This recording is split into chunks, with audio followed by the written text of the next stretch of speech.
জানো তো, প্রতিদিনই আমাকে শুনতে হয় এত ভোরে উঠে তুমি কি করো। কি করি, এই দেখোই না, বাগানের আমার সুন্দরীরা কি সুন্দর ফুটে উঠেছে। যাকগে, তোমাদের সাথে কথা বলতে বলতে তো ভুলেই গেলাম। সুপ্রভাত, সবাই ভালো থেকো, আমিও ভালো আছি। আশা করছি তোমরাও ভালো থাকবে। সকাল সকাল ঘুম থেকে উঠে ফ্রেশ হয়ে চা বিস্কুট একটু খাচ্ছি। এই যে চা বিস্কুটটা না খেলে না ঠিক এনার্জি পাওয়া যায় না। এরপরে তো প্রচুর কাজ আছে, তার জন্যে একটু এনার্জি ইনপুট করে নিলাম, জানো তো।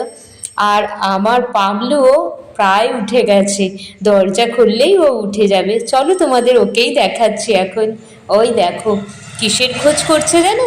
ইঁদুরের খোঁজ করছে। একটা গেছো ইঁদুর আমাদের উঠোনে আসে, আমার পদ্ম ফুলের গাছ থেকে ও গন্ধ নিচ্ছে। ইঁদুরটা ওখানে এসেছে নাকি, দেখো ওর কাণ্ড দেখো। কে বলবে ওর শরীর খারাপ।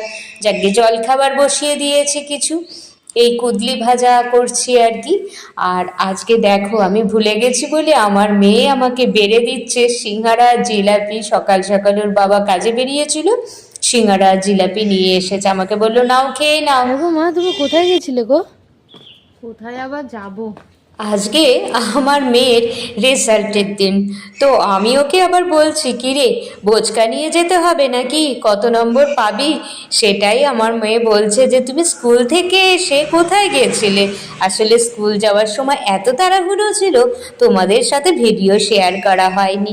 ঠিক আছে, আজকের ব্লগটা কেমন লাগলো অবশ্যই জানিও কিন্তু।